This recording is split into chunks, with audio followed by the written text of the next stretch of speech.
Oiê, seja bem-vindo a esse vídeo. Hoje a gente vai falar sobre TDAH, que é o transtorno de déficit de atenção e hiperatividade, mas a gente vai falar do TDAH de verdade, não o TDAH do TikTok, não. Meu nome é Ana Luísa, eu sou médica, sou residente em psiquiatria, e se você tem interesse em saúde mental, sobre TDAH, depressão, ansiedade, já se inscreve aqui no canal, deixa seu joinha, compartilha esse vídeo com alguém que possa gostar também. Bom, para a gente começar, o que é o TDAH, né? Transtorno de déficit de atenção e hiperatividade. Geralmente, quando a gente pensa em TDAH, a gente pensa imediatamente na desatenção. E isso é uma coisa que a gente tem que ter muito cuidado, porque um monte de coisa pode causar desatenção. Desde privação de sono, por exemplo, você não tá dormindo bem, não tá dormindo tempo adequado, não tá tendo um sono restaurador, até mesmo transtornos como depressão causa desatenção, ansiedade causa desatenção, a mania do transtorno bipolar também causa desatenção, uso excessivo de tela, né? Uso excessivo de celular também pode causar desatenção. Então, não necessariamente uma pessoa que está desatenta, que está tendo queixa de desatenção, não necessariamente essa pessoa tem um transtorno de déficit de atenção. Isso é a primeira coisa para você ter em mente. A segunda coisa é o seguinte: quando a gente fala de TDAH e a gente pensa imediatamente na desatenção, a gente tem que pensar TDAH, na verdade, como um transtorno que tem inúmeras coisas envolvidas, muito além da desatenção. Então, a gente fala, por exemplo, de disfunção executiva. O que é disfunção executiva? O paciente com TDAH, ele tem muita dificuldade de se organizar e de se planejar, de ter tarefas que tenham início, meio e fim, de planejar uma compra, de planejar um trabalho, de fazer coisas que tenham etapas, de sistematizar mentalmente essas etapas. Isso é uma dificuldade muito grande. Então, acaba que é uma pessoa que vai começando a fazer as coisas, vai largando as coisas todas pela metade e no final das contas, quando vê, não fez foi nada. E isso a gente tem que ter muito cuidado, gente, porque toda vez que a gente fala de transtorno mental, a gente fala de um impacto significativo nas atividades de vida diária. Se não tiver um impacto significativo, não é um transtorno. Então, eu tô desatento, eu tô esquecendo as coisas. Mas isso tá te atrapalhando? Não. Tá te atrapalhando no trabalho? Não. Tá te atrapalhando na sua família? Não. Tá te atrapalhando nos seus relacionamentos? Não. Então, isso não é um transtorno. Pra gente falar de um transtorno, isso tem que ter um impacto realmente significativo. Então, vai ser sempre muito importante no TDAH, quando alguém chega, né, com essa questão, será que eu tenho TDAH? Primeiro, a gente investigar se pode ser outro transtorno mental ou se, na verdade, pode ser uma coisa dentro da faixa da normalidade realmente. Igual eu falei, né, às vezes a pessoa tá dormindo mal, né, às vezes tem uma questão de uso de substâncias importante, isso pode tudo estar relacionado. Então, a avaliação do TDAH é uma avaliação muito mais ampla do que, e aí, quanto tempo você consegue ficar sentado concentrado? É muito além disso. Outras coisas que a gente tem que pensar também é uma questão de impulsividade. No TDAH, os circuitos relacionados com tomada de decisão, que a gente chama, a parte do nosso cérebro que toma as nossas decisões, chama córtex pré-frontal, né? Essa região que é mais nessa parte. Essa região, ela tá com um desequilíbrio nos neurotransmissores chamados dopamina e noradrenalina. Isso faz com que essa pessoa tenha dificuldade na tomada de decisão e muitas vezes acaba tomando decisões muito impulsivas. Então, decisões impulsivas que podem até mesmo levar a muitos prejuízos. Por exemplo, uma das maiores coisas que acontecem junto com o TDAH é a pessoa abusar de substância, álcool, cigarro, outras drogas. Por quê? Justamente porque tem dificuldade de controlar esses impulsos, né? Tem essa questão da impulsividade. E muitas vezes a pessoa com TDAH também tem uma desregulação emocional.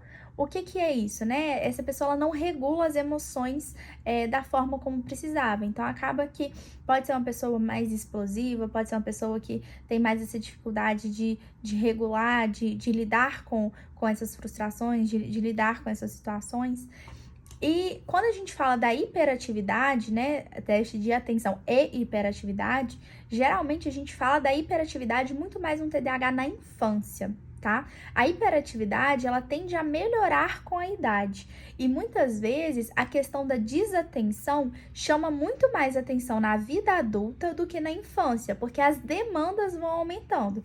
Então, às vezes é uma criança que não tem, assim, um super desempenho na escola, mas tá ali se passando na média, tá indo, e quando ela chega, né, essa criança vira um adulto, tá no ambiente de trabalho, ela tem muito mais demanda, ou então ela entra numa faculdade que demanda muito mais estudo, demanda muito mais atenção e concentração, e ela não consegue mais manter aquilo. Então, a gente sabe, a maioria dos autores do TDAH hoje defende que o TDAH começa na infância, antes dos 12 anos. Existem pessoas que dizem que existem algumas variantes do TDAH que começaria na vida adulta, mas é muito controverso. Geralmente é um transtorno que ocorre no desenvolvimento dessa criança. E muito cuidado também quando a gente vai falar em TDAH, porque às vezes chega no nosso consultório, né, criança de 3, 4 anos e a mãe fala, esse menino é hiperativo. Só que a gente só vai fazer um transtorno, um diagnóstico de TDAH, né, a gente vai pensar num tratamento depois que essa criança tiver uns 6 anos. Por quê? A gente não nasce com a habilidade de focar e de concentrar. É uma habilidade desenvolvida. Então, uma criança de 3, 4 anos não é uma criança que naturalmente consegue ficar sentada horas concentrada em alguma coisa, pelo desenvolvimento cerebral dela. O cérebro dela não é preparado para isso. Então, a gente tem que ter até um cuidado de não sair patologizando coisas não patologizáveis, né? Uma criança de 4 anos não é uma criança que vai ficar 30 minutos sentada com um livrinho. Isso não vai acontecer. Ela pode até ficar com tela, que é uma coisa, uma discussão polêmica, outras coisas, né? Mas não é uma criança que ela vai ficar ali sentada horas a fio. É parte do desenvolvimento dela brincar, levantar, pular, correr. Isso faz parte. Óbvio que quando isso sai, né, de uma linha que a gente considera que aquilo tá trazendo muito prejuízo para a criança, a gente pode fazer avaliação, né? Nem sempre vai ser TDAH, às vezes pode ser algum distúrbio do comportamento, né? Pode ser que essa criança tenha dificuldade de receber limites, de ouvir não, enfim. Mas muito cuidado com isso do que é o normal e o patológico. E quando a gente fala de TDAH, então, quantos por cento das pessoas no mundo tem TDAH? Tem alguns estudos que falam em torno de 2,6%. E é uma taxa alta? Sim, se você pensar, quando a gente fala de esquizofrenia, a gente fala de 1% da população. Então, teria muito mais, né? 2,6%. Mas tem alguns estudos que países mais desenvolvidos pode ter até 4% e países menos desenvolvidos poderia ter em torno de 1,9%, 2%. Muito também pela questão do diagnóstico, né, gente? A gente sabe que pessoas mais vulneráveis muitas vezes têm menos acesso ao diagnóstico, menos acesso ao tratamento, e isso pode interferir nas taxas, né, de incidência, prevalência, etc. E é importante a gente pensar também, né, que nem toda pessoa que tem TDAH necessariamente vai ter que ser medicada. Quando a gente pensa em quadros leves, quadros que têm pouco impacto, né, na vida da pessoa, a gente pode conseguir, através, por exemplo, da terapia cognitivo-comportamental, a gente pode conseguir que essa pessoa tenha um bom resultado, né, através de técnicas, criar estratégias para ela lidar com os próprios sintomas e ter uma melhor funcionalidade. Então, por exemplo, uma coisa que a pessoa com TDAH precisa ter é a agenda, né? Tipo assim, não necessariamente uma agenda física, mas sistematização dos horários, porque como é uma pessoa que provavelmente vai ter dificuldades de organização, né, dificuldades com horários, com tempo, com espaço, é uma pessoa que ela precisa ter isso sistematizado, ela precisa ter isso escrito, anotado em algum lugar, senão ela vai se perder completamente naquilo. E outra coisa também é a questão da influência genética, né? Quando a gente fala de TDAH, uma pessoa, vamos supor, se o meu irmão tem TDAH, eu posso ter pelo menos 2 vezes mais risco de ter TDAH. Então, isso faz com que esse risco seja maior quando você tem um parente de primeiro grau, que aí, no caso, é pai, filho, irmãos. E muitas vezes, por exemplo, às vezes a gente faz diagnóstico de uma criança com TDAH e o pai se reconhece. Eu acho que eu também tenho TDAH, tive várias dificuldades na minha vida. Essa pessoa necessariamente vai ter que ser medicada? Não necessariamente. Por quê? Porque muitas vezes a pessoa se adapta, ela vai criando o próprio jeitinho dela. Pode ser que ela vai trabalhar numa área que ela não vai precisar de uma atenção tão focada. Pode ser que é uma pessoa que vai ser mais criativa e vai para uma área relacionada a isso. Enfim, o que eu quero que fique a lição aqui para vocês é que nem todo mundo vai ter TDAH, que essa dá a impressão que hoje todo mundo tem TDAH, nem todo mundo tem TDAH. Dos que tem TDAH, nem todo mundo vai precisar de remédio, nem todo mundo vai precisar de um tratamento específico. Então, isso é muito importante a gente ter em mente. Bom, outra coisa também é que o TDAH, muito frequentemente, vai ter comorbidades, outras doenças juntos. E quando a gente fala, né, por exemplo, de transtorno de humor, né, por exemplo, depressão, mais de 2 vezes de chance de ter depressão, mais de 2 vezes de chance de ter ansiedade, uso de substância é uma importante, né, igual eu falei, muito pela questão da impulsividade também. Então, são cuidados que a gente tem que ter. E muitas vezes, quando a gente fala, né, de casos moderados a graves, na infância, quando a gente trata isso, esses casos moderados a graves, isso evita que essa criança cresça e tenha problema com o uso de álcool ou com o uso de alguma outra droga, por exemplo. Já tem vários estudos que mostram, né, que pessoas que têm TDAH sofrem mais acidentes de trânsito, se envolvem mais em acidentes, morrem mais em acidentes. Então, a gente pensar que é muito, muito, muito, muito, muito mais longe, muito além da questão da atenção. Quando a gente fala também, né, na neuroimagem, como que é o cérebro da pessoa com TDAH? Pode existir algumas alterações, né? Por exemplo, pode ter um volume menor no córtex pré-frontal, no córtex frontal aqui, que é a área que ajuda na tomada de decisão. Pode ter também, né, alterações em algumas estruturas subcorticais, pode ter algumas anormalidades, né, nos circuitos realmente límbicos e geralmente a gente, igual eu falei lá no começo, né, os neurotransmissores de dopamina e noradrenalina, eles vão estar um pouco mais disfuncionais, eles não vão funcionar da mesma forma como funciona uma pessoa sem TDAH. Isso significa que essa pessoa vai ser uma pessoa comprometida a vida toda? Não. Muito provavelmente, né, com o tratamento, ou mesmo sem o tratamento, às vezes algumas pessoas conseguem se adaptar, criar suas próprias estratégias para lidar com as situações e enfim, né, a gente se adapta, o ser humano se adapta. Em alguns casos, principalmente casos moderados a graves, o tratamento ajuda muito, muito, muito, muito. Então, quando que a gente vai pensar que uma pessoa pode ter TDAH? Pensando no adulto, tá? Quando que a gente vai pensar no adulto com TDAH? Uma pessoa que tem muita dificuldade de foco, de atenção, ela não consegue ficar longos períodos sentada, ela tem que se levantar o tempo todo, ela tá sempre distraída com alguma coisa, vem um monte de pensamento completamente aleatório na cabeça. Geralmente, quando os pensamentos são de preocupação, é uma coisa mais de ansiedade. No TDAH, os pensamentos são completamente aleatórios. Uma pessoa que tá perdendo tudo, sabe aquela coisa tipo, não perde a cabeça porque tá no pescoço? Então perde chave, perde cartão, perde tudo, assim. Uma pessoa que tem dificuldade de se organizar mesmo. Muita dificuldade de planejamento, né? Pode ter essa questão da impulsividade, dificuldade de ouvir, às vezes, interromper outra pessoa enquanto ela fala. E aí, vamos supor, se você pegar os critérios, vou pegar então os critérios do DSM-5 para TDAH e vou fazer o meu próprio checklist. A questão, gente, é que quando a gente lê um critério diagnóstico, uma coisa é você se reconhecer naquela frase e outra coisa é um profissional te enquadrar dentro daquilo.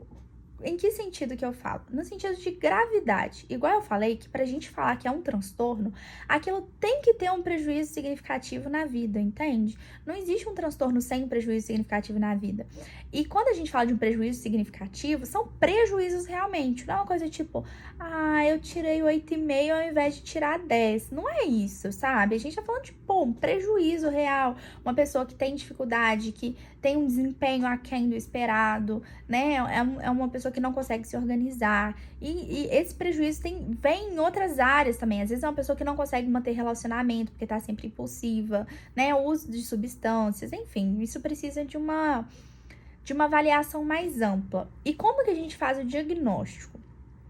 O diagnóstico de TDAH não precisa ser feito nenhum teste para confirmar o diagnóstico. Ana, mas e a avaliação neuropsicológica? A avaliação neuropsicológica pode ser um teste auxiliar para os casos que gera dúvida diagnóstica. Não necessariamente vai ser obrigatório fazer uma avaliação neuropsicológica. Geralmente, vamos supor, você tá ali em dúvida se tem ou não tem um caso muito limítrofe, você pode pedir essa avaliação neuropsicológica para tirar a dúvida, mas ela não é obrigatória para fechar o diagnóstico. O diagnóstico é um diagnóstico clínico, isso significa que através dos sinais e sintomas que essa pessoa apresenta, o médico, né, que tá fazendo atendimento, de preferência neurologista ou psiquiatra, vai avaliar se de fato existe esse transtorno. E puxando a sardinha para psiquiatria, igual eu falei, que é muito comum, né, que o TDAH tenha ansiedade, depressão, uso de substâncias junto. Então, nesse caso, o psiquiatra tem mais conhecimento, é o especialista de referência para tratamento de ansiedade, depressão, uso de substância. Então, geralmente, eu puxo a sardinha para psiquiatria para o transtorno do TDAH exatamente por isso, que a gente tem muita mão das outras comorbidades. Como que a gente faz o tratamento do TDAH? A primeira linha de tratamento de TDAH são os psicoestimulantes, que são Ritalina, Concerta, Venvance. E aí, porém, né? Os psicoestimulantes são excelentes medicações, mas tem alguns riscos, principalmente na questão do longo prazo. Então, a gente sabe que, por exemplo, a cada ano que a pessoa usa o psicoestimulante, ela aumenta em 4% o risco de ter algum desfecho cardiovascular, infarto, pode aumentar o risco de infarto, pode aumentar a pressão arterial, pode acelerar o coração. Isso faz com que não seja um remédio easy, assim, não é um remédio bobo de tomar. É um remédio que a gente tem que ponderar, a gente tem que pensar com muita cautela antes de prescrever, por essa questão desses riscos associados. Ah, Ana, isso significa que você odeia Ritalina? Não, não odeio, prescrevo para quem tem indicação, mas considero com muita cautela se essa pessoa de fato tem indicação ou não de usar essa medicação, para não correr o risco de você dar um monte de efeito colateral sem um efeito positivo associado. Vai ser sempre uma relação de custo-benefício. A gente tem que analisar se o benefício é maior que o risco da gente entrar com aquela medicação.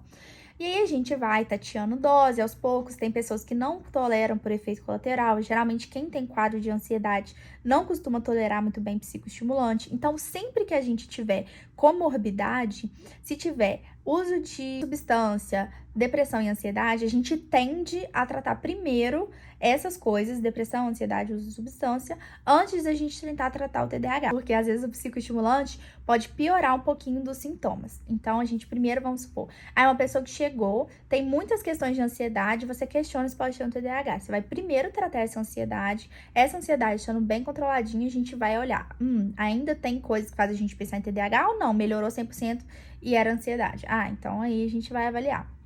É muito frequente no consultório a pessoa chegar com essa queixa, eu acho que eu tenho TDAH, não consigo me concentrar e tal. E quando a gente trata a ansiedade, as queixas de desatenção melhoram. Então, isso é realmente muito, muito frequente e um cuidado pra gente ter. Além dos psicoestimulantes, para pessoas que não respondem bem, que não toleraram de alguma forma, a gente pode entrar com a atomoxetina, que é o Atenta, né, que começou a ter recentemente esse ano, que é uma medicação que atua numa outra via, né, atua na noradrenalina, não vai ser uma atuação direta na dopamina igual dos psicoestimulantes. E como terceira linha, o plano C, vamos dizer assim, a gente pode considerar, por exemplo, bupropiona, tem alguns estudos que falam de venlafaxina, mas não é uma coisa tão específica assim, né? Geralmente, primeira linha é realmente com os psicoestimulantes. Bom, fizemos um resumão de TDAH aqui. Espero que vocês tenham saído com a mensagem final que TDAH é um transtorno muito sério, que pode ter muitos prejuízos na vida da pessoa, que vai muito, muito, muito além da desatenção e que realmente tem um impacto, um prejuízo nas atividades diárias e não apenas uma questão, né, de eu não consigo ficar sentado, não consigo focar. Se você gostou desse vídeo, deixa um joinha, manda para alguém que possa gostar também, se inscreve no canal para você aprender mais sobre saúde mental e até a próxima. Tchauzinho!